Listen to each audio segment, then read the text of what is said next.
Hello and welcome back to the final day of Collaborate Virtual. I'd just like to say a huge thank you to Tommy Toner, co-founder and head of brand and UX at Cuckoo Broadband, for his great talk this morning.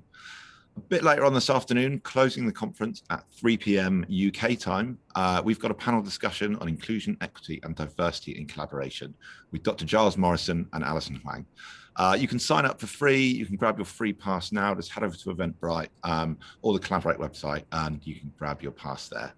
Up next, though, I'm really excited to welcome back Leo Frishberg, UX Director at athenahealth, joining us with a live audience in Boston, back to an Momensa event.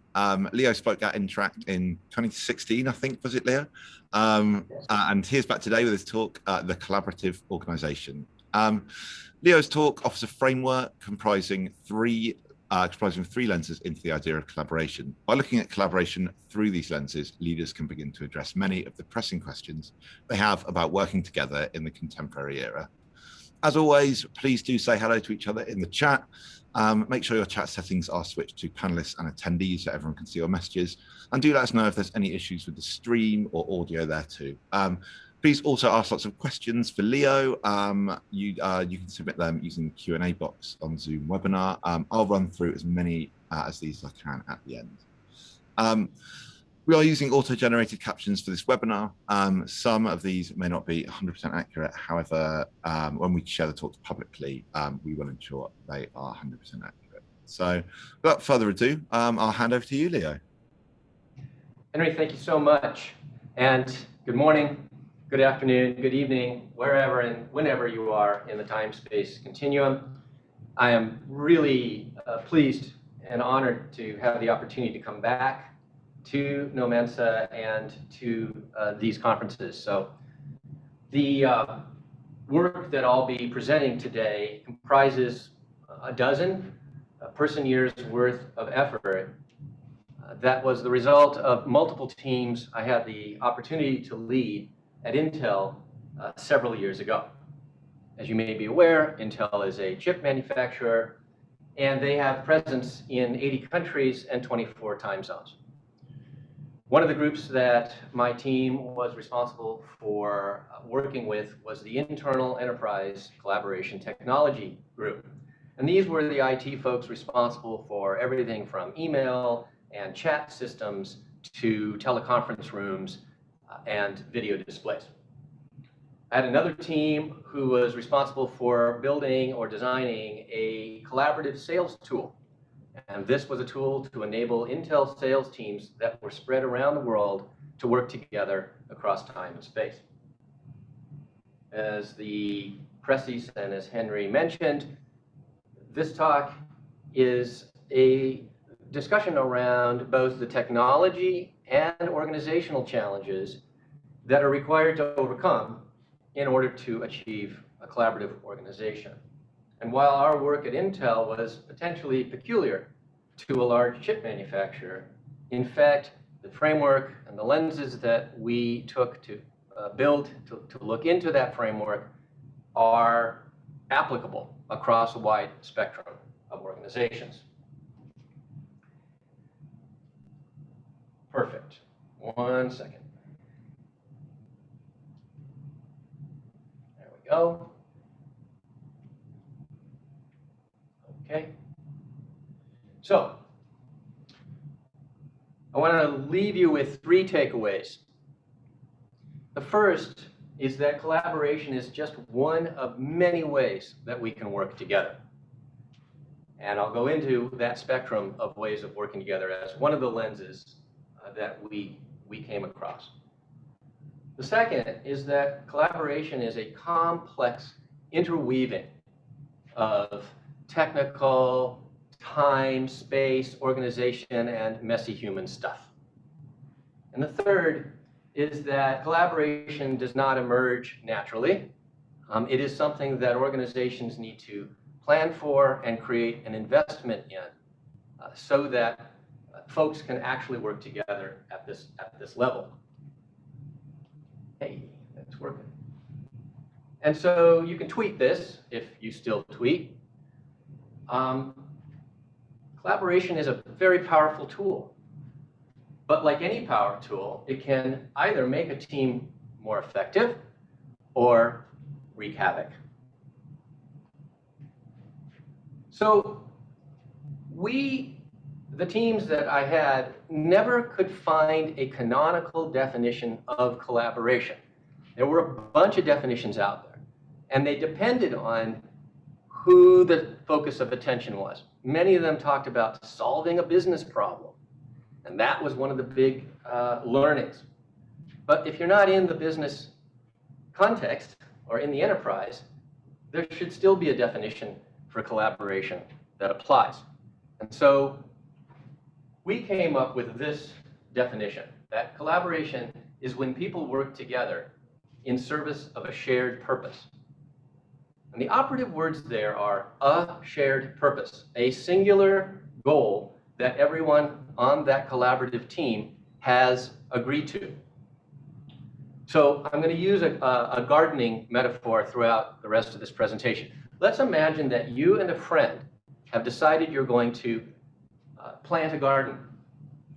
And there are just a myriad of tasks that you'll need to accomplish or get through in order to reap the fruits of your labor, so to speak. But before you can figure any of all of that out, you have to decide that you are interested in working together, that you and a friend are interested in working together on planting that garden. So as part of this work, the team identified 4 principles that became part of our manifesto for collaboration. And the first is that people collaborate for a purpose. Now, the second principle that we came up with is that, again, as I mentioned at the top, collaboration is just one of several ways we might work together. Let's say that your friend wants to work with you, but doesn't want to get their hands dirty quite in the same way you do. They want to open a produce stand where they're fascinated by market dynamics and selling. You're interested in seeing new growth push through the ground. These are not the same objectives at all, and yet there's still plenty of reasons to work together. You're focused on growing, and your partner is focused on selling. So our team looked at that and said, when there are 2 separate objectives that are highly aligned, we called that cooperating. But it turns out cooperating is even more intertwined than another form of working together that we labeled coordinating. So in our gardening example, let's say that your friend decided that she wants to grow fertilizer-intensive flowers, and you are interested in growing local varieties of vegetables using organic nutrients. Those 2 things don't necessarily go together in the same plot of land. So when 2 people have completely separate objectives that aren't necessarily aligned, coordination says, I won't get in your way and you won't get in my way, so that we can each achieve our objectives. And that means you need to think about where to plant things so as to not interfere with the other. So there are 2 other principles that I mentioned. I'll get to those a little bit later, but at this point I want to introduce the first lens into this framework of collaboration that we called the 5 C's model. So I've already covered the top 3 steps of this staircase model. Collaboration, you have a unified shared objective. Cooperation, you have aligned objectives, but they are separate. And coordination, you have separate objectives in which you have chosen to not get in each other's way. But it turns out none of that's possible without these 2 lower layers. First of all, you have to be able to work together in a way that you can understand each other, or that you can reach out and talk or chat with each other. And that's communication. And then the very basal fundamental layer is cognizance. You need to even know that the other exists. So it turns out, even though collaboration is at the top of this staircase, we did not want to imply that it is the thing we are aspiring to do. Not at all. In fact, there are numerous cases in Morton Hansen's book, Collaborate, one of our sources that we used in our research, that suggested organizations should never have chosen to collaborate. They just weren't ready. But there are plenty of other ways to work together, not collaboratively. And so instead, we talk about the top 3 steps as being independent. They all depend on those lower 2 steps. You have to know about each other. You have to be able to talk to one another.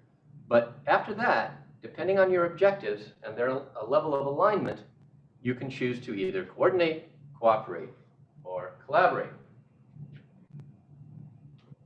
So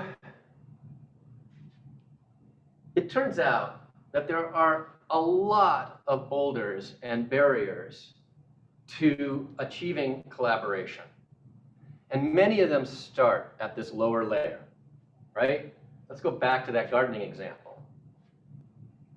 So you and a friend are hoping to work together so that you can grow vegetables and she can sell them. But again, what if you didn't even know the other existed? How could you possibly expect to work together, either as a coordinator, cooperator, or collaborator?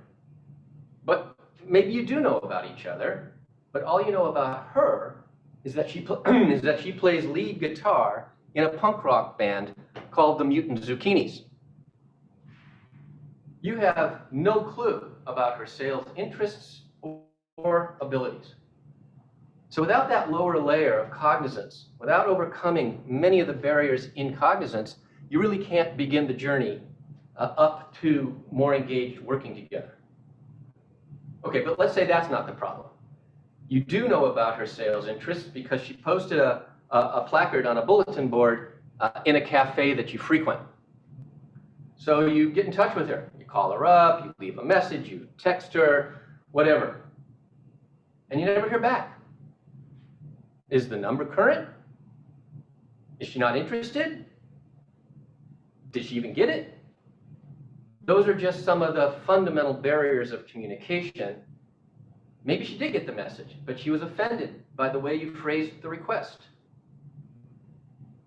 So that leads to our next principle. People don't collaborate all that often. So we started looking at the frequency with which folks actually engage in each of these layers of the staircase. It turns out we're doing cognizant stuff all the time, multiple times a day. We're asking questions. Where is that document? Where is that code? Where is that drawing? Where is that resource? All day long, we're always in search of and doing discovery and awareness. We find something, we realize, oh, maybe I need a question answered. And I know who that person is that can answer it. That's all cognizance. I reach out to her. She has the answer. Communication. So we do communication a little less frequently than we do cognizance. But we do communication a lot more than we do these next steps on the staircase. And what we found is that the frequency of doing the next things was related to the level of investment, meaning energy, required by the individuals. And that as you move up the staircase, more energy and more investment is required in order to get to collaboration. And as a result, it doesn't happen all that often. True collaboration, the way we're defining it, doesn't happen all that frequently.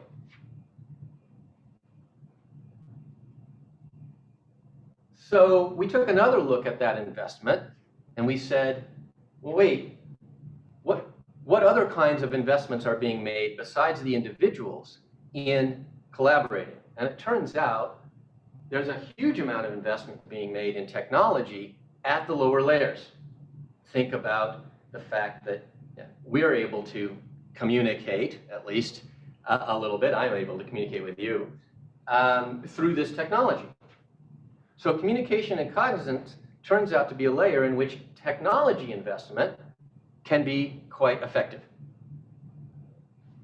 But as we move up the ladder, up the staircase, technology becomes less effective, and investments in technology show lower rates of return to enable people working together.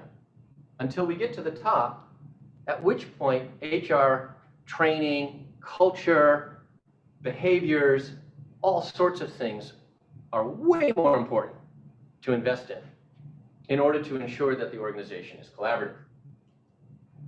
I'm going to zoom in on that for a second and spend some time on it, because it's one of the key learnings we got out of this particular lens.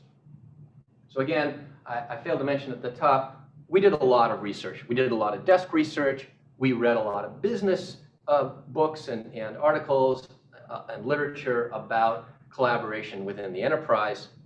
Notably, Morton Hansen, back in the day, and maybe still today, was quite the pundit on how to establish collaboration as an effective power tool for the enterprise.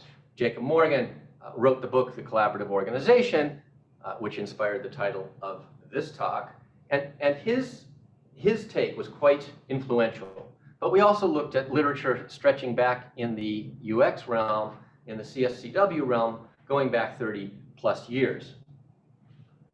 And so what we learned from all of that is that the organization really has to be set up for success in order for collaboration to emerge and be supported.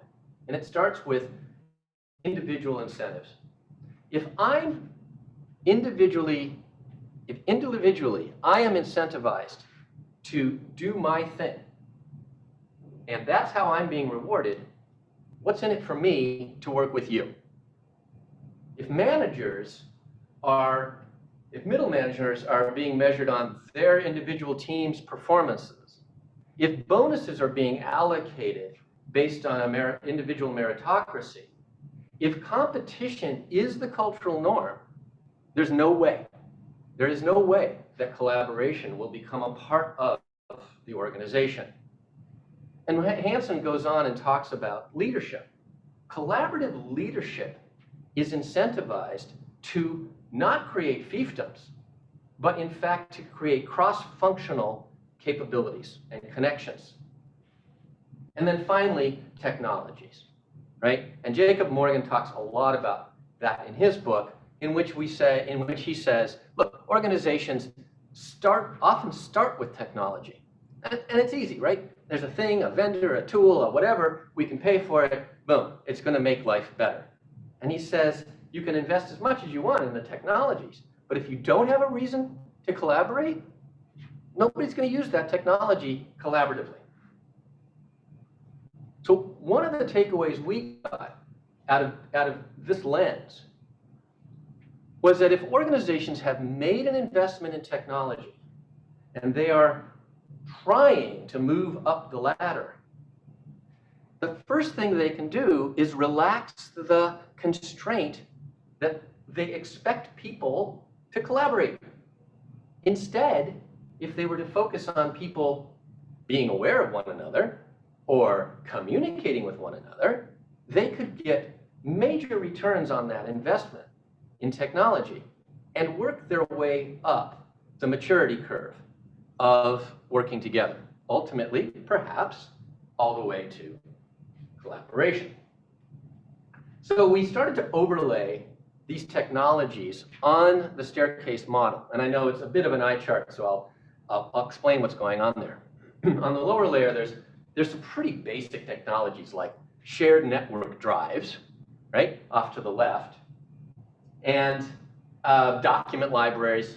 There's some blogs, maybe some feeds, right, some push feeds. Those are bridging the notion of awareness and communication. As you move to the left on this display, the technologies get more and more sophisticated. Somewhere in there are presence indicators, gee, red, yellow, green, they're in the office, they're in a meeting. That's an awareness indicator, that's part of cognizance.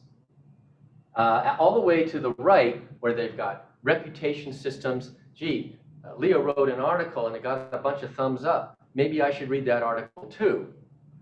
All the way to document management systems and knowledge management systems. Gee, I type a search field into this knowledge management system and I get a report from some other team of some research they did a year ago that is absolutely spot on to what I am interested in today. They just saved me months of additional research And I wasn't aware of that report until this system made it and presented it to me. Hugely powerful returns on investment for those kinds of systems at this layer. And then, of course, communication. These are very mature technologies today. Back in the day when we were doing this work for Intel, some of these were still emerging. Certainly, WebEx was around, and a variety of other teleconferencing capabilities, but certainly for the last year, we've started to harden those, and we've started to actually make them much more mature. But as we move up the stair steps, fewer and fewer technologies are available to enable us to work together. And just as an example, at the top, think about a digital whiteboard, right? Whether that's Miro or whatever you're using, the digital whiteboard is an excellent example where multiple people can work together on a singular task, on a singular objective, in a virtually space, and that works pretty well to support collaborative kinds of engagements. But there are only a few that actually support these kinds of engagements. So we came away with this. Our stakeholders were quite happy to see how they might better invest in technology and where they should set their expectations. But it occurred to us that this didn't really help us understand where to place those technologies, or when to enable those technologies, or in what contexts.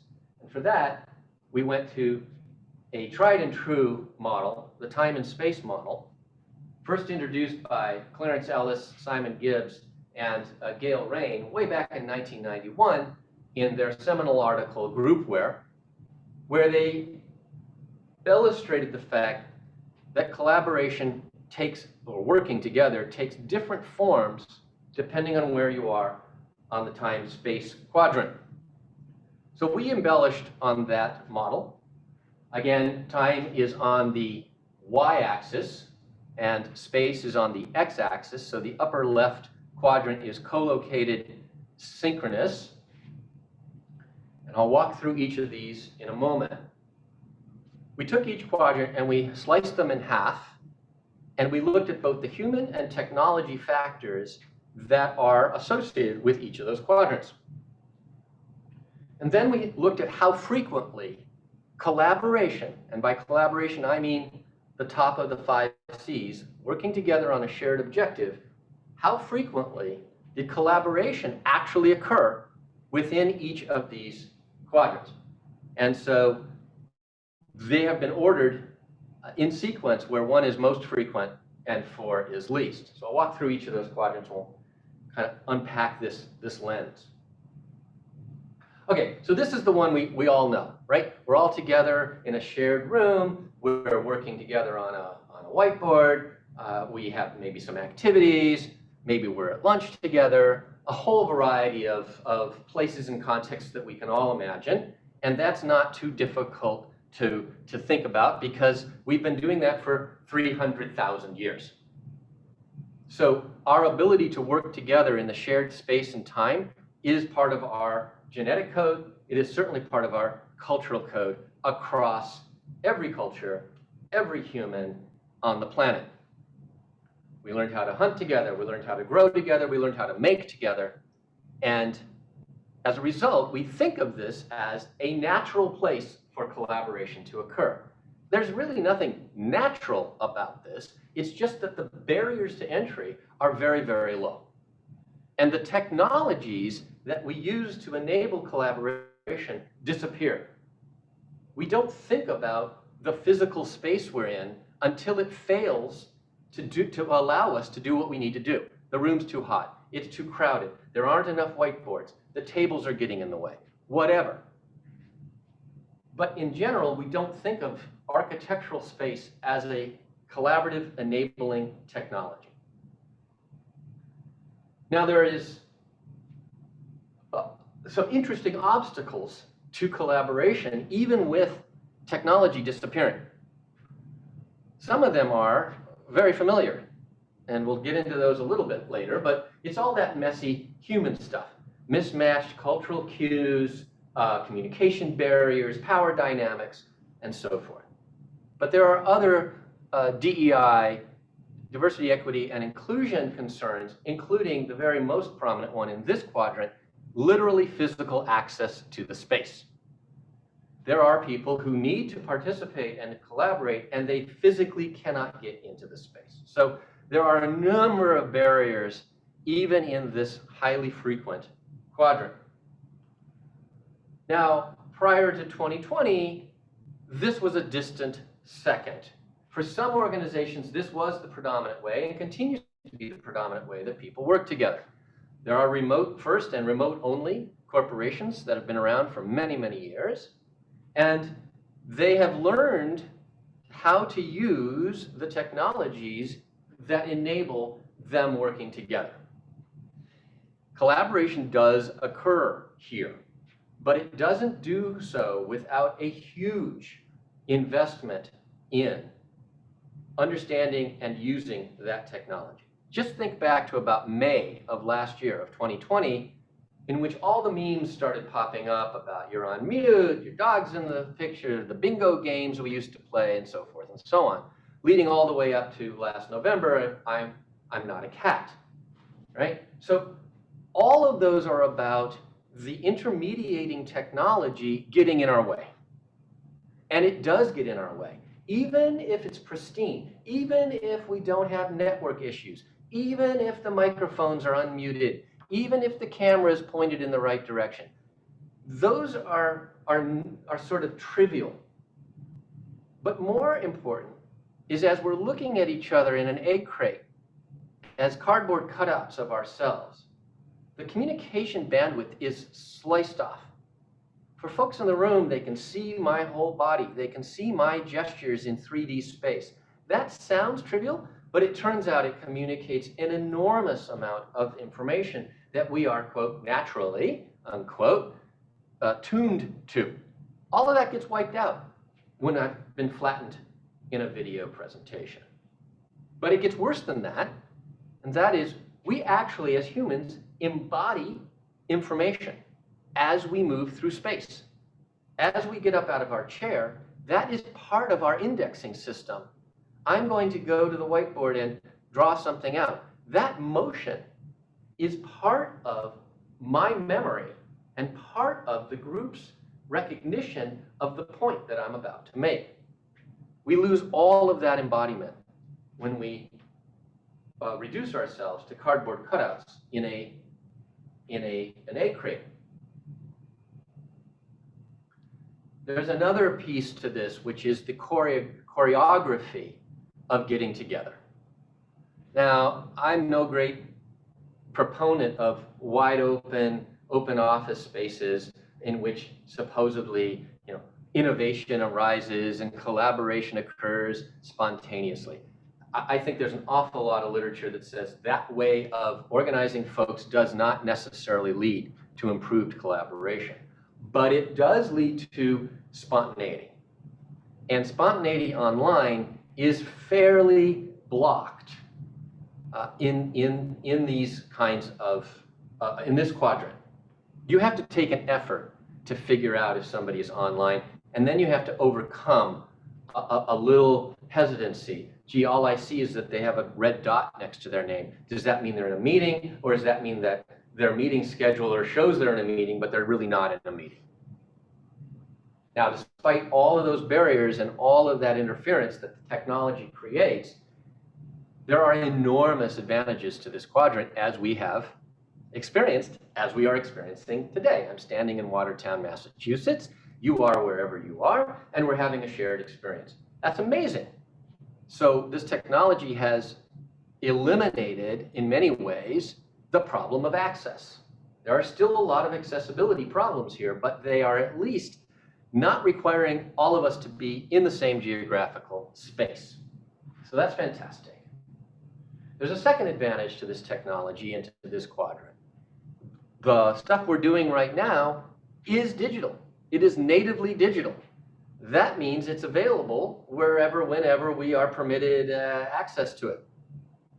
And a corollary to that, an add-on to that is, there is a record of this digitally so that our future selves can go back to it, or folks who cannot attend today can attend asynchronously at another time. So all of that happens potentially, fairly easily, automagically in this quadrant. Now we get to another quadrant that is quite frequent, but in which collaboration very rarely occurs. Again, collaboration, shared objective. There's a lot of other working together models that work here. A lot of coordination happens. An enormous amount of communication happens. Some cooperation happens here. Very, very rarely does collaboration actually occur in this quadrant. So in addition to all of the challenges that are I listed in the quadrant 2, we have a real major potential communication problem here. The research findings said that if two groups are more than 3 time zones away from one another, the likelihood of them actually, reaching kind of escape velocity for collaboration goes way down. The ability to collaborate goes way down past, at 4 or greater time zones. As a result, many corporations in the United States chose to do something called nearshoring or onshoring as opposed to offshoring, because it made it so much easier to move into that second quadrant of remote synchronicity. What happens here? What happens here is the team, distributed, has agreed that they're going to be working on a project together. But there are a ton of questions about what that means. And if those questions are being fielded and ping-ponged back and forth, it might take days for both groups to actually understand what they're on the hook for and what they've agreed to. What might take 5 minutes in a synchronous session could extend to multiple days. And so there's 2 strategies there. Either you take the time up front to make sure everybody understands what's going on, or you assume everybody understands what's going on and discover weeks later that that may not be the case, that certain teams have diverged in different directions because they each thought they understood what they were supposed to do, and that was never fully understood. So this quadrant, because of that friction, very frequently devolves to the second quadrant. You set up stand-ups that are convenient for the 2 teams, and maybe there's some time where you spend time together. Even if you're 8 time zones away, you make sure you schedule those things that are mildly inconvenient for one team or the other, and you have all these agreements about how to make it inconvenient one day for one and one day for the other. And what that leads to is highly programmatic, highly choreographed, highly project managed kinds of engagements, and a lot less spontaneity. The benefits of this quadrant are the sun never sets on your projects. You can keep a project rolling throughout the workday somewhere in the world. But it doesn't come for free. It doesn't happen naturally. It requires enormous amounts of investment in the management layer to make sure that that rolls along smoothly. And then we get to the last quadrant, which is one of the weirdest quadrants. And this is co-located asynchronous. So think about hospitals, where a nursing staff works from 7 in the morning to 7 o'clock at night. Then the shift changes, and there's a new staff that comes in. There is a period of synchronicity, so they're in quadrant 1, where they go over the patient charts, they talk about all the things of the day, they get everybody squared away, and the new shift takes over, the old shift goes home. Organizations choose this quadrant because of 2 primary reasons. Reason 1 is the infrastructure requires it. Hospitals are expensive, and other kinds of infrastructure that are expensive require staffing 24/7. And so that's one way or one reason organizations are in this quadrant. Another reason is emergencies or disasters, right? hurricanes hit, buildings collapse, an entire team shows up on site, they get the ball rolling, they go home, the next team keeps that project rolling until the disaster is over, and that may take multiple weeks. So either because of an emergent requirement or a 24/7 mission, think emergency dispatch, crime, emergencies don't sleep, they happen all the time, so you need staff 24/7. There is no collaboration going on here. There is an inordinate amount of coordination, sometimes cooperation, but very, very rarely, in fact, we claim never, is there truly that shared objective happening between teams that are in this same space at different times. Okay, so we overlaid the technology on this time and space model, and we said kind of what are those same technologies and where do they play? And as you can see kind of from a heat map, almost all of them are either supporting remote work or asynchronous work.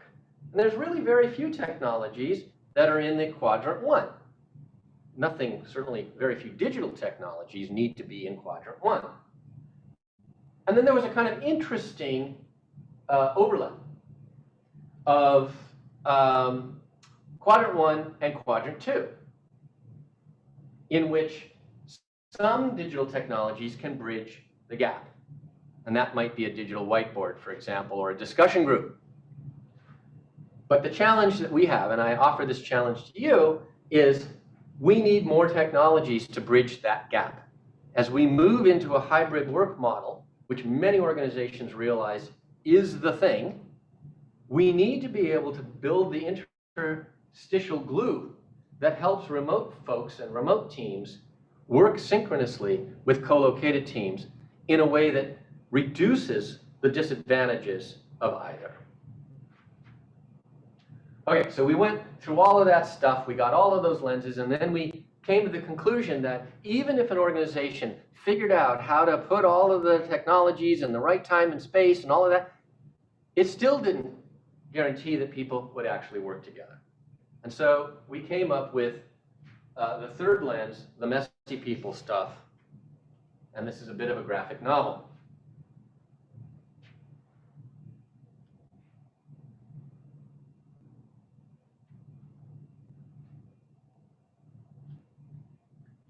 So we work in a culture that has all sorts of rules and norms and languages and behavioral expectations, a bunch of stuff.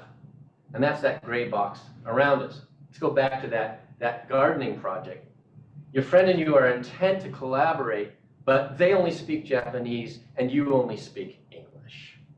So obviously language is a very, very obvious barrier, but there's plenty of other communication barriers that rise up that have nothing to do with different languages. If you look at it through a DEI lens, diversity, equity, and inclusion, clearly we're seeing broad challenges for multiple people to work together, even though they ostensibly speak the same language. Working with your friend on the garden, perhaps you thought you were being polite, but your friend interpreted it as passive aggression. Maybe they thought they were giving you the space to make a decision, but you understood their behavior as indifference. Wires get crossed all the time. Codes don't switch. And so as we look at even well-meaning actors who want desperately to work together, they run afoul of power dynamics, in and out group status, and relationships to institutionalized bias and racism that create such a divide that it's almost impossible for them to bridge it. So power, you have power over others you may be unaware of, they have power over you. You have a circle of trust within which there are folks you work with, and then there are folks you may be required to work with but are outside your circle of trust. You've got your own motivations as to why you come to work and what you hope to do. You don't know what everybody else's motivations are. Those are internal. It requires a formal kind of discussion and conversation, especially if they're not in your circle of trust. to understand why they are there. And then we have this inordinate number of perceptions that color how we look at the world. That again, we have no idea what the other's perceptions are of me or of the situation. And then if you start to combine these things, there's not infinite, but a huge way in which these things combine.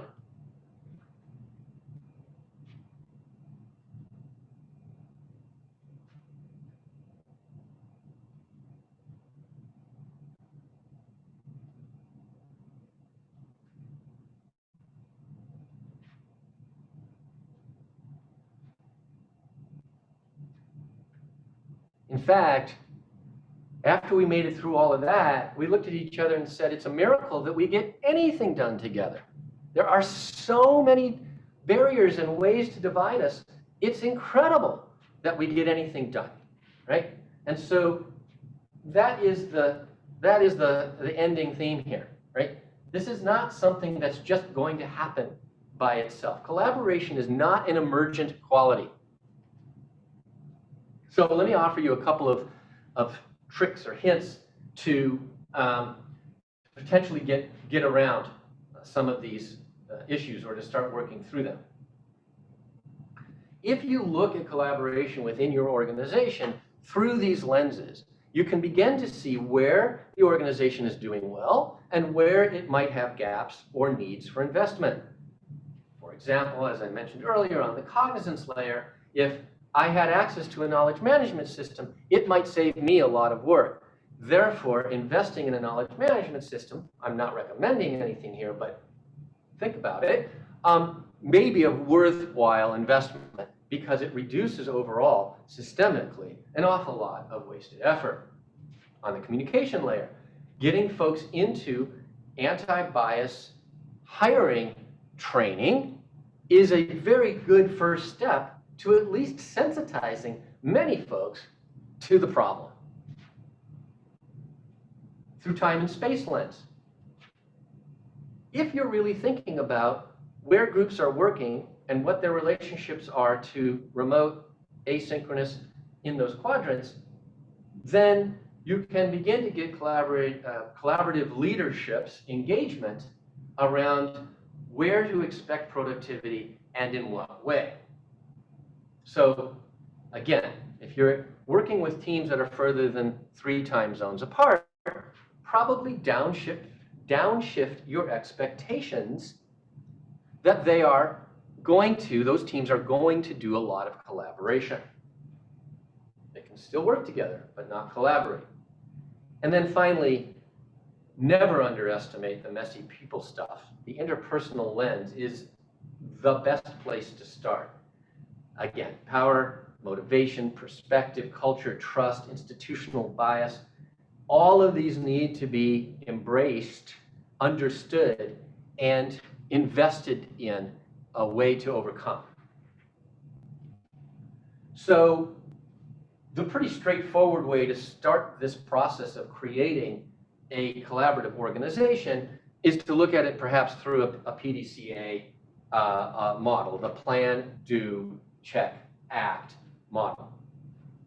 You got to find a sponsor. Even if it's just your work group manager, good place to start. Of course, really great if the upstairs leadership, if the executive leadership is bought in, because it really does start at the top. Collaboration does start at the top. But starting anywhere with a sponsor is hugely important. Do an assessment. And there are standard assessment tools available to start asking questions about your 5 C's, about your time and space, and about the state of the organization's culture, and so forth. Messy people stuff. Once you've captured all of that, figure out a roadmap. This is not a one and done thing. This will be a long-term, multi-year effort. And so you need to figure out, like any backlog, what you want to invest in first, and what next, and so forth. But there must be closed loop feedback on that. The first investment you make may not be the right one. And so you need to be able to course correct. And all of that has to be understood by leadership. Right? There's no magic fairy dust we can sprinkle on all of this and make it happen. This is going to be a lot of hard work in service of huge, huge benefits. So I'm going to stop there and open it up to any questions that may have come up. And let's chat. Awesome. Cheers, Leo. What a fantastic talk. No, I loved your 5Cs model. I think it's really interesting to look at collaboration in that way. And yeah, it's certainly got me thinking about kind of how I work with others in that collaborative environment. If anyone watching has any questions, please do submit them for Leo. Leo, you spoke about kind of organizational investment and kind of how tech kind of helps those kind of first two steps of the 5Cs. But, kind of changing human behavior rather than tech is kind of necessary for the top three. Do you think there's a desire for organizations, kind of maybe especially tech companies, to try and use tech to fix the issues kind of with those top 3 Cs? Well, yeah, I mean, the obvious answer is yes. In the United States, especially, we think everything can be solved through technology. We have this great love of technological fixes. And obviously, there's been a massive, like, trillions of dollars worth of value created over the last 20 years simply because of that obsession with increasing sophistication of technology.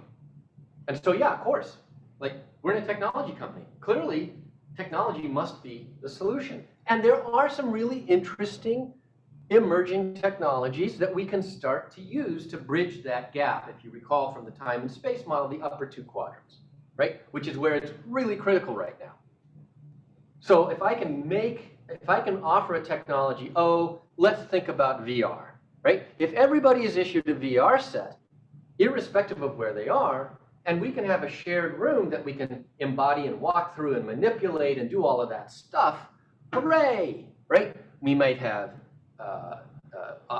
enhanced reality in some cases. We might have virtual reality in other cases, right? And so there's lots of companies that are exploring that technology in service of those kinds of engagements. But wait a second. I'm a single parent. I live in a 1-bedroom apartment, and I'm supposed to work from home because the organization has decided that we're going to do work from home, not because of pandemic, obviously an emergency, great, but as a way of working. Wait a second. What have you done to help me be the best worker I can be when I have a personal context that cannot be overcome by technology? If the company wants to rent the next flat over and let me work there, or pay for my childcare, or do something to assist me in being more present or being available, great. But that's not a technology solution. That's a policy solution. That's an HR question, right? And so there's an enormous amount of presumed privilege in this idea that we could all work from home, and isn't that going to be great? Even if we can overcome the technology problem. Awesome. Yeah. I think, I mean, with kind of those that kind of do work from home, it's like, some find that a big advantage. Some kind of find that very overwhelming. It's, it's very kind of, especially over kind of, obviously the last 18 months, kind of everyone's kind of realized that, I suppose. So we've got a question here from Simon. Simon says, so the first 4 Cs kind of drive the 5th, so like that kind of top step of collaboration. Does that mean we need to practice the other 4 Cs to become collaborative? So there's 2 ways of looking at that, right? In our team's discovery and insights, we decided that coordination, cooperation, and collaboration are actually sort of 3 independent ways of working together. And because you think about them through the idea of objectives, we have separate objectives, but we've chosen not to get in each other's way, so we change our objectives just enough to not block each other. Coordination. We have 2 separate objectives, but we align them in service of getting each other's work done. So I might change mine to not just stay out of your way, but actually maybe give you a little boost and you do the same for me. And then ultimately we bring those together at the top and we invest in aligning and defining those as shared objectives so that we all have skin in the game, as the saying goes. So that's one way of looking at them, as completely independent. Another way of looking at them, even though they are independent, is that you begin to understand what it means to create an objective. And you start at coordination by saying, okay, this is my objective. Okay, this is my objective. Even having a conversation about objectives is a very helpful training session for getting better at aligning those objectives. So you could say, gee, we're coordinating. We aren't very comfortable with our objective setting and our objective definition process. So how could we possibly be good at collaborating if we aren't very good at objective setting? So let's use the first step to simply get better at understanding what it means to have objectives altogether.